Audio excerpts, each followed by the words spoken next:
Thank you so much for coming today.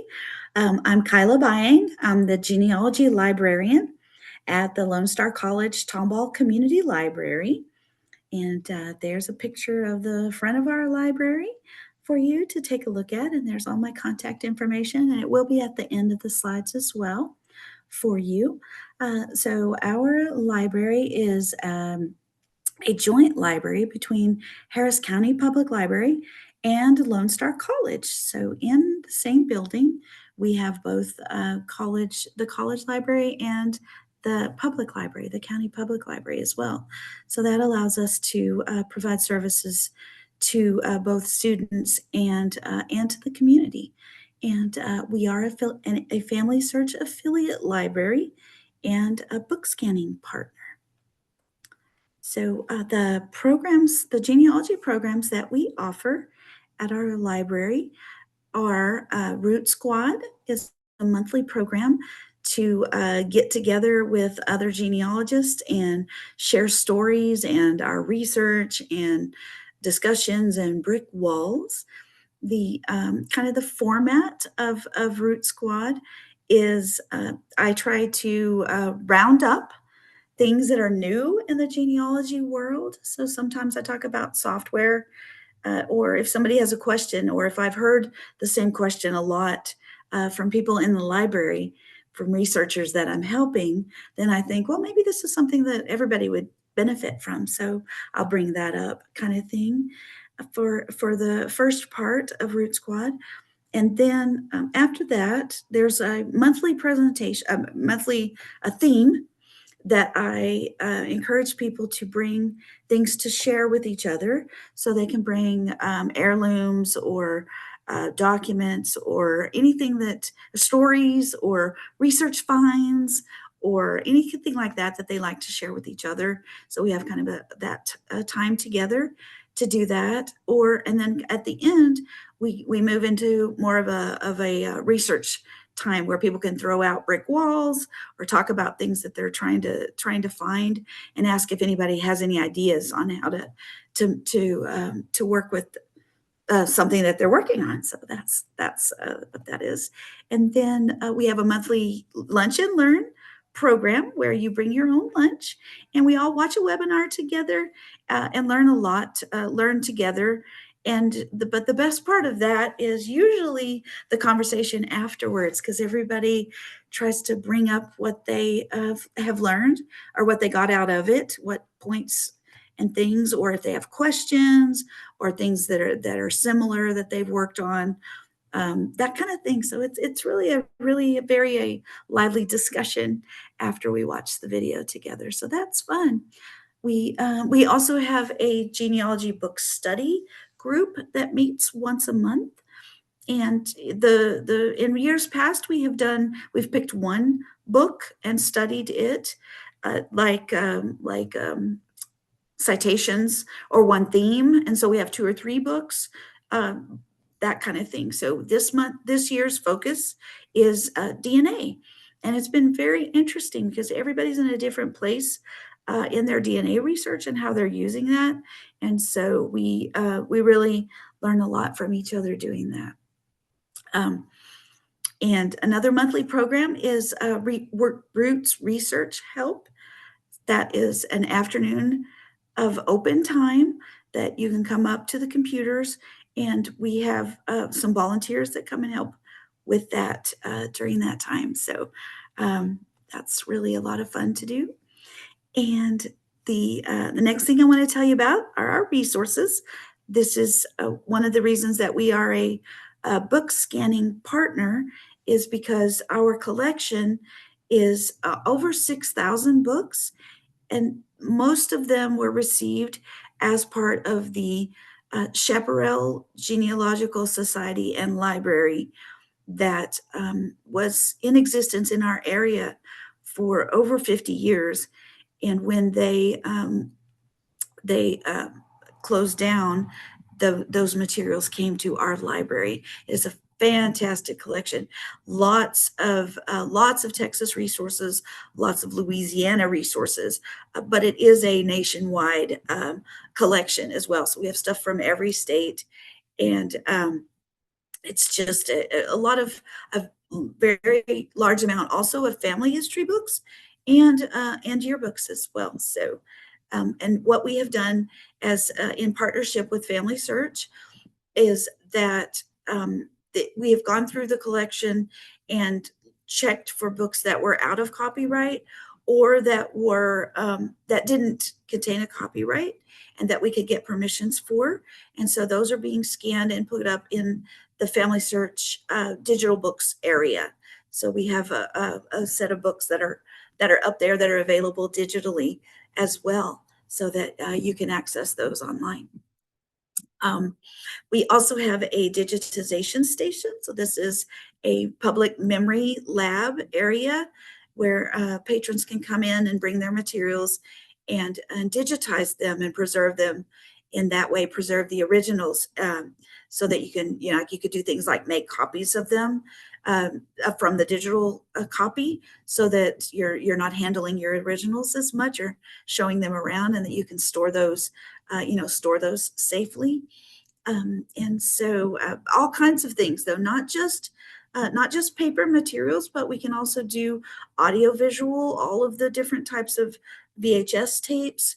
We can do cassette tapes or even CDs or LPs or records, any of those kind of things that you might not have the technology to access anymore. We even have a floppy drive.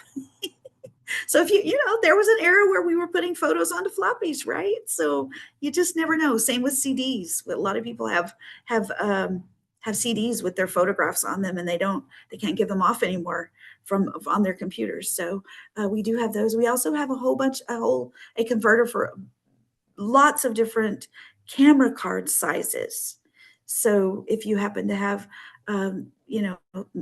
photos stored on camera cards that you can't figure out how to get off of, you can do that with us as well. So that's a very cool thing. And now I want to talk just a little bit about the project, so that you can just kind of hear a little bit about what we're working on with volunteers and local community collaborations.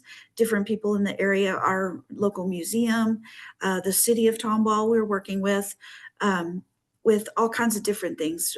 We are creating a one place study, so for the greater Tomball area, but not just necessarily Tomball, but all of the small surrounding towns as well, because all of them kind of came into Tomball to for their economically, and Tomball was where the train station was and all of those things. So a lot of their history is tied to ours as well. So what we're doing with that is we're using the materials that came to us as part of the Chaparral collection, things like land records, local funeral home records. We've got cemetery scans that were local cemeteries that were surveyed and things like that. We're using the census records and the city directories and the yearbooks and all of the things that we have to create this one place for people to come when they're doing research for families in our area. So, and another thing that we're working on is capturing oral histories and oral memories. It's called Leaving a Legacy, the initiative that we're working with the Academy of Lifelong Learning through the college is part of that. And we're trying to just encourage people to record somehow in whatever medium that they're comfortable with. We can do it as video or audio, or we can help them write it, or all kinds of things that we can do with that, just to get those memories preserved in some way. And what we had started with was memories of aunts, uncles, family members, or that served in World War II. And so that's kind of where we started with that. But we've also expanded that a little bit right now to kind of a little bit of a fun, using that same framework that we put together for Leaving a Legacy to capture memories of the bicentennial, of what everybody was doing in 1976 when we celebrated the bicentennial, since we're doing the 250 this year. So that was kind of something fun that we're doing, just to record those memories. And then another documentation project that we're working on are these are the, I don't know that they have a name, but they're similar to yearbooks. What they were produced after World War II from each county in Texas and some other states that did them as well. But as you can see, they have the information about the veteran and a photograph about their service and where they enlisted, sometimes who they sometimes they're captains and things, their promotions, and maybe medals that they earned, where they served, and where they were discharged. And so there's a lot of really good information in there. And we're taking those and trying to verify, trying to find if they have a Find a Grave memorial. We're trying to verify that they're marked as veterans on those. We're searching to see if they are in the family tree. If not, then put them in there and attach this book as a source for this information. And we're also trying to duplicate that as well for WikiTree as well, since it's a public open tree as well. So just to kind of make this documentation, this available to families that are searching for it for their veterans. So that's something that we're working on. And my last thing is a call to action. I want to invite everybody, please come and visit if you're in the area. I would love to see you. I'd love to see you come by and use our resources and talk about the things that we have there.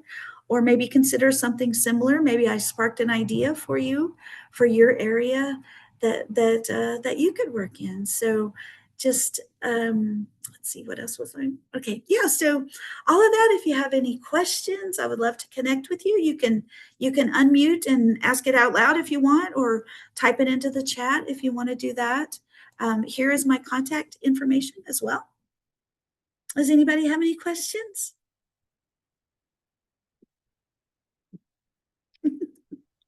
Thank you. That was fascinating. You're doing so much. I wish I lived closer. Oh, thank you. Well, But, I did you. but You I could come am out. I am in Harris County. I'm just south in Harris County. Oh, So good. what is the access to your library? Does everyone have access to it, or do you have to Yes. be part of the county? Nope, Everyone. absolutely not. Yeah, it's open to anyone.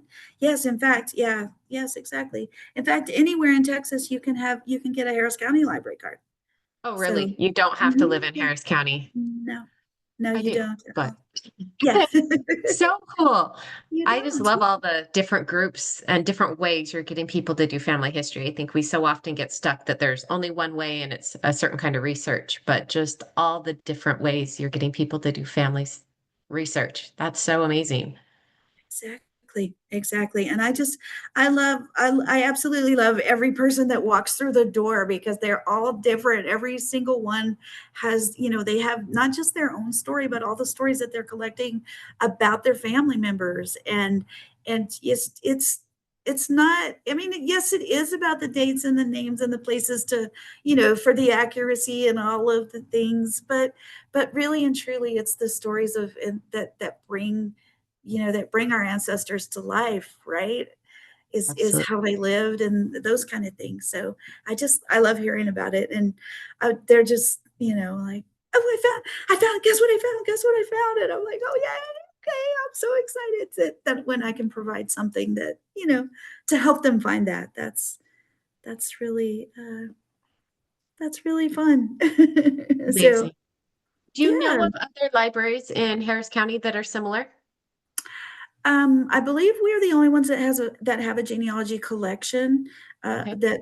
that's designated that. There are some that have. We're starting to see more with maker spaces, and a lot of them have.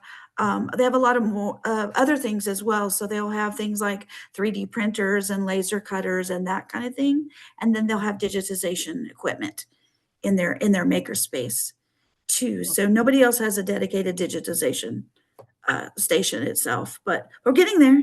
But yeah, so but Cost to the digitization? what? Is there a cost to Oh no. digitization, Mm-mm. like to come in and do? Okay. No, absolutely not. It's completely free.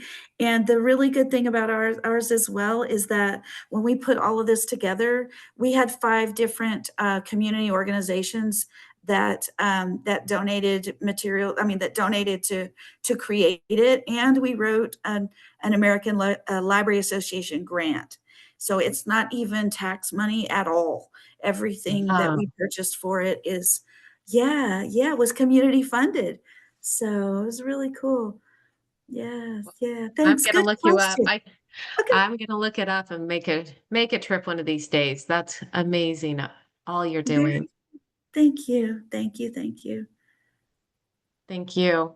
I'm awesome. Very good. I'm glad you came. Thank you. I'll be Hey, looking forward to seeing you. hey, Kyla, at the start of the Yes. presentation, you made a comment that it's a FamilySearch affiliate library. What does that mean? Right, exactly. So, there are certain records, I believe, I mean, it's quite a good number of them that for whatever reason, when FamilySearch scanned those records, the repository of the owners of those records, wanted them to only be restricted to be able to be viewed, either in a FamilySearch center or in an affiliate library. And so sometimes when you're doing research at home, you'll click on something to actually look at the image, and it'll pop up and tell you that you have to go to a center or a library. And so that's what that means. So on our computers, that you'll be able to open those images Ah, and look at them and download them and attach them to your tree and so on. I mean, you can attach them anyway at home, without viewing them, but to get to the images. Yeah. Yeah, so In curiosity, why would somebody want it that way instead of just a little more open so extended family could find it easier, I wonder. I'm not really sure, and a lot of those, yeah, you kinda understand a little bit too, is that FamilySearch has been scanning things from I mean, a very long time, 60, 70. I mean, like, as long as we've been able to, they've been digitizing as much as they, early on. So I really don't know, but different every repository, every archive, everything, everywhere, they get to decide. Okay. Right? So FamilySearch works with them. They have a really good partnership and really good, communication with the facility that owns the records. And Okay. so it is completely up to them how they want to get or not give access. So, yeah, I I've don't heard know it for sure. explained it's a copyright issue. If the copyright's still held, they want to kind of limit access to it. Yeah, yeah. Well, and also in the in early days, I mean, not early, not even very long ago, we really didn't have the technology to restrict certain pieces of information from a document, like living people, for instance, like we couldn't blur them or whatever. So that's part of it. It's like, okay, we've kind of got to shut off this entire collection otherwise. So, how can we make some of it available sometimes, I guess, is what the thought is. So, yeah, great. I Great. know. I'm not the official person to say that, but that's the way I understand it. So, I hope that helps. Thank you. That's a very good question. And I did also had not too long ago, I asked if it was possible to have a list of what those were, and it was like, it is pretty big. I believe the current estimate is about, I think they said about 28% of the total number of records that FamilySearch has. It's 28%. So we do have it happens pretty often, actually. So, The yeah. other thing that's available is there are certain websites that FamilySearch has a partnership with that you can see at an affiliate library, like the Right. newspapers and parts Yeah. of Ancestry are free. And there's some of that there's a whole list of websites you can see at an affiliate library that you can't see for free on your home computer. Okay, Different. Yeah. Yeah. interesting. Oh, hey, Kyla, we have a Mhm. so Jory, she's on in this room and she sent a question through the chat. How long has Tomball been working on the group study? That has been not quite a year, I think. Or I guess, well, no, not even, probably 8 months, I think. Yeah. So we're just barely getting started. Yeah, she responded and says that sounds fabulous. Oh, thank you. Thank you. I'm really hoping that, yeah, that's the whole point of this entire thing that we're doing here, is to hear about ideas and spark the whole state, right? To maybe think of something that they can do in their area. So yeah. Yep. We are going to have a little. We're having at the library. We're having a celebration for the 250. I have a hard time saying the big long word, right? Whatever it is, sesquicentennial. Anyway, and there's going to be some Revolutionary War. I don't want to say reenact. I mean, yeah, reenactors, right? Is that what it's called? Yeah. Yeah.